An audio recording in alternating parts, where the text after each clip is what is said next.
Et si la meilleure ordonnance médicale pour perdre, je sais pas, 8 centimètres de tour de taille, c'était pas une molécule de synthèse, ni même de courir tout seul sur un tapis roulant, mais juste, un ballon et quelques amis. Ouais, c'est vraiment un changement de paradigme fascinant en fait. Totalement. D'habitude, face aux problèmes métaboliques, on s'attend toujours à une rigueur clinique hyper binaire, tu vois? Genre un dosage ultra précis, pris à heure fixe, C'est ça, la fameuse approche médicale classique. voilà. Mais là, introduire le concept de jeu social comme un vrai traitement médical, ça soulève des questions vraiment passionnantes sur comment notre corps réagit à l'effort quand le cerveau, lui, est juste en train de s'amuser. Exactement. C'est l'intersection parfaite entre la psychologie et la physiologie. Du coup, d'accord, décortiquons cela. On va faire une exploration en profondeur des mécanismes biologiques que déclenche ce qu'on appelle le football récréatif. Et pour ça, on a une base solide aujourd'hui. Ouais, notre feuille de route, c'est une méta-analyse hyper fouillée. Elle s'intitule Intervention Effects of Recreational Football on Obesity-Related Health Outcomes, a Systematic Review and Meta-Analysis. C'est un travail assez colossal d'ailleurs. Vraiment titanesque. C'est signé par les chercheurs Yang Zhang, Sang-Ju Kim et Jingfeng Wang. Et pour ceux qui aiment remonter aux sources, l'étude a été publiée le 1er juin 2026 dans le Journal of Sports Science and Medicine, volume 25, autour de la page 459. L'objectif de leur recherche, il est très clair.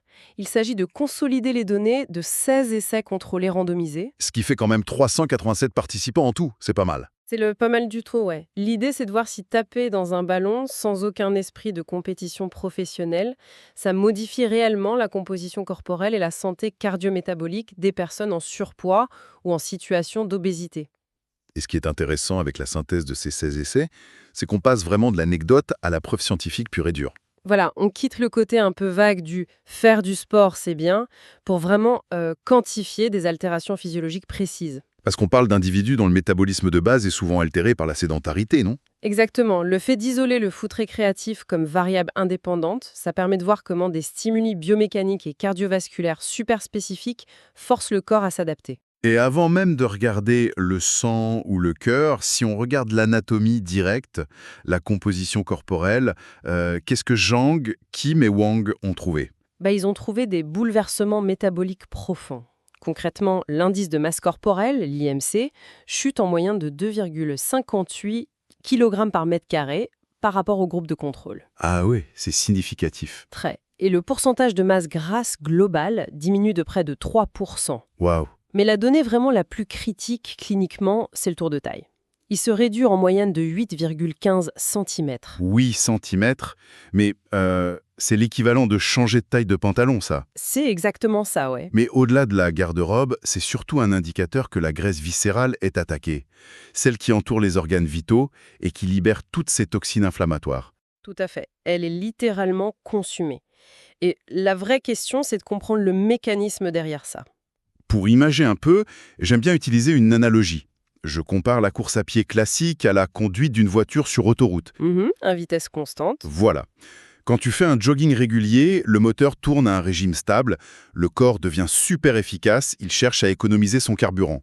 Ouais, il s'adapte à l'effort continu. C'est ça. Mais le foot, en revanche, c'est la conduite en plein centre-ville aux heures de pointe. Ah, j'aime beaucoup cette image. T'as des sprints, des arrêts brusques, tu changes de direction pour éviter quelqu'un, tu redémarres.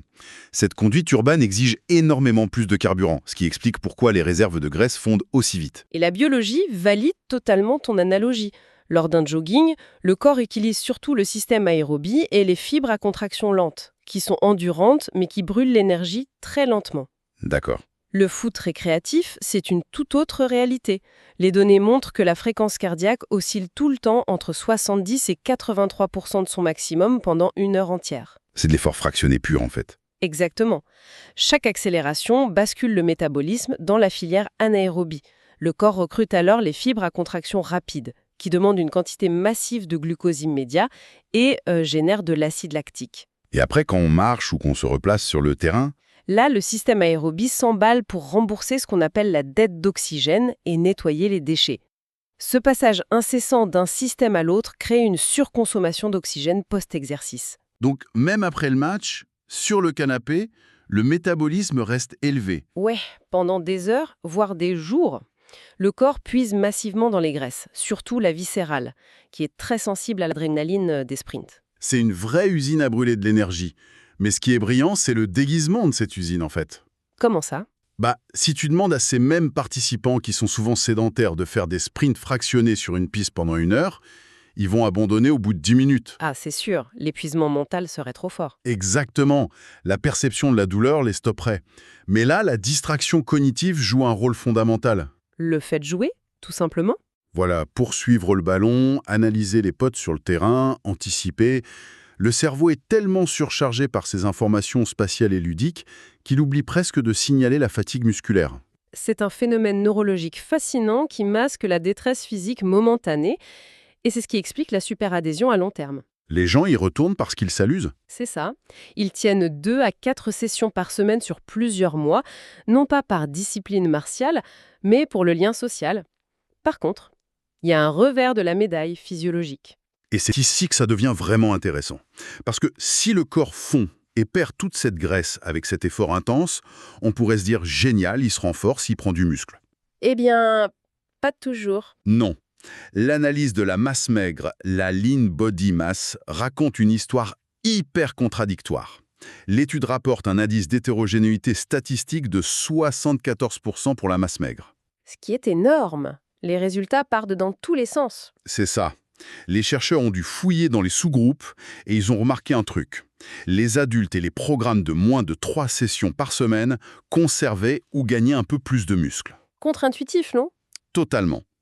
La logique de base voudrait que s'entraîner plus construise plus de muscles. Mais faire 3 entraînements de foot ou plus par semaine, ça donne des résultats moins bons sur le muscle. Pourquoi? Ils détruisent leur masse musculaire par manque de récupération. C'est exactement ça. Il y a une compétition pour les ressources physiologiques couplée à un stress mécanique extrême. Le foot implique énormément de contractions excentriques. Les fameux mouvements d'allongement sous tension, c'est ça? Ouais, comme freiner brutalement après un sprint. Ces contractions provoquent des micro-déchirures énormes dans les fibres, bien plus que des mouvements simples. Et du coup, pour réparer ça, il faut du temps et des protéines. Voilà. Et chez les personnes, souvent sédentaires à la base, les tendons et les muscles sont pas prêts pour ce choc. Si tu leur imposes 4 matchs par semaine, sans repos et sans nutrition parfaite, l'inflammation devient chronique. Ah, l'inflammation, le pire ennemi de la récupération. Complètement. Le corps sécrète plus de cortisol, l'hormone du stress, qui bloque la synthèse des protéines. L'organisme reste bloqué dans un état catabolique. Donc, au lieu de construire du muscle, il le détruit pour trouver de l'énergie ou juste pour gérer l'urgence. C'est pour ça qu'un volume plus faible, avec de vrais jours de repos, permet de mieux préserver la masse maigre. Donc le jeu nous distrait tellement qu'on surcharge la machine sans s'en rendre compte. Mais bon, si le muscle morfle un peu, le système cardiovasculaire, lui, comment il réagit à ce chaos? Parce que sous la surface, les améliorations sont dingues, non? Ah oui, cliniquement, les données sur la tension artérielle sont remarquables. On voit une réduction moyenne de la systolique de 6,62 mm de mercure et de la diastolique de 2,60. C'est énorme. La tension, c'est quand même une contrainte mécanique permanente sur les artères, surtout avec l'obésité. C'est vital de la réduire, oui. L'effort intense du foot augmente le débit sanguin de façon spectaculaire, et cette friction du sang contre la paroi des vaisseaux, ça stimule la production d'oxyde nitrique. Et ça, c'est un vasodilatateur puissant. Exactement, ça assouplit les artères et augmente leur élasticité. Et le plus beau, c'est que cette adaptation perdure au repos, d'où la baisse de tension globale. En parallèle, j'ai vu que les triglycérides chutaient aussi de manière significative. Oui, tout à fait. C'est le combo parfait pour repousser les risques d'infarctus ou d'AVC, en fait. Moins de pression, moins de graisse qui circule. Mais attends, il y a un truc bizarre dans l'étude concernant le cholestérol.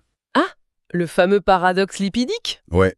D'habitude, on pense que si les triglycérides baissent, le cholestérol suit. Mais là, le cholestérol total, le LDL soi-disant mauvais et le HDL protecteur, ils bougent pas du tout. Statistiquement de marbre, oui. C'est fou. Est-ce que le sport suffit pas et qu'il faut vraiment changer de régime alimentaire pour ça? C'est pas du carburant. Les lipoprotéines comme le LDL et le HDL, ce sont des transporteurs de structure.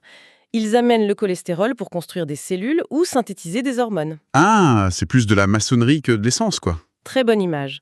Et pour modifier ce système complexe, pour augmenter le HDL, il faut un volume d'exercice aérobique massif sur des périodes bien plus longues que quelques mois. Et surtout, les études ne contrôlaient pas ce que les gens mangeaient. Voilà.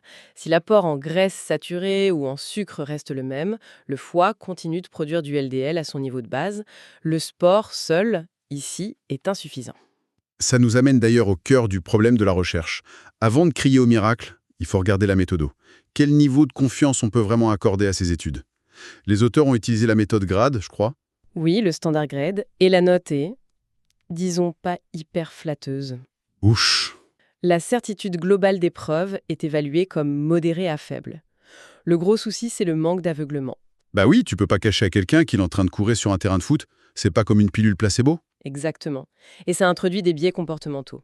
Mais au-delà de ça, le vrai point aveugle de cette méta-analyse, c'est la démographie des participants. Vas-y, dis-nous tout. Sur les 16 études, 11 ciblent exclusivement des enfants et des adolescents. Attends, quoi? Ouais, une tranche d'âge de 8 à 17 ans.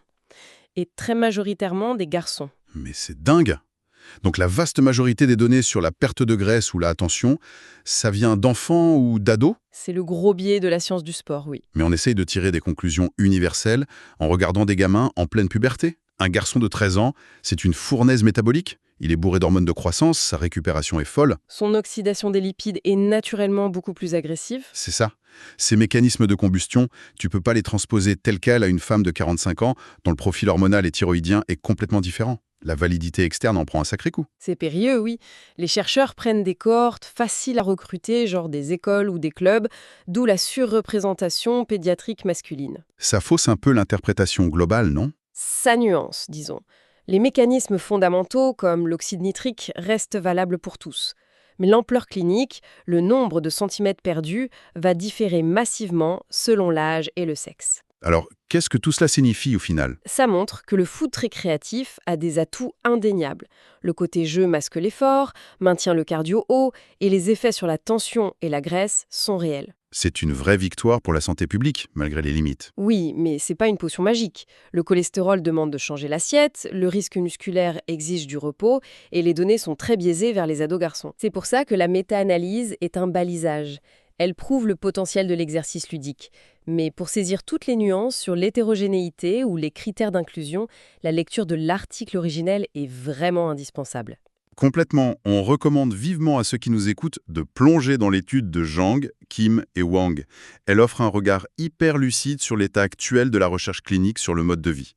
Leurs tableaux de données sont très riches. Un petit rappel d'ailleurs pour notre audience, la meilleure façon de continuer à décortiquer ces publications scientifiques avec nous, c'est de s'abonner et d'activer les notifications. C'est le meilleur moyen de ne rien manquer. Et ça nous amène à une réflexion finale. On a vu que l'aspect social et imprévisible du jeu permet de contourner l'aversion du cerveau pour l'effort. Si le jeu est un outil si puissant pour tromper notre biologie, comment on pourrait intégrer cette mécanique ailleurs? C'est une excellente question. Pourrions-nous repenser nos environnements urbains, l'architecture de nos bureaux ou nos trajets quotidiens pour y injecter ce défi intermittent et joyeux? Transformer la sédentarité en concevant un espace public qui déclenche naturellement le jeu. Voilà un vrai sujet de société. Quelque chose à méditer en effet. À très vite pour une prochaine exploration en profondeur.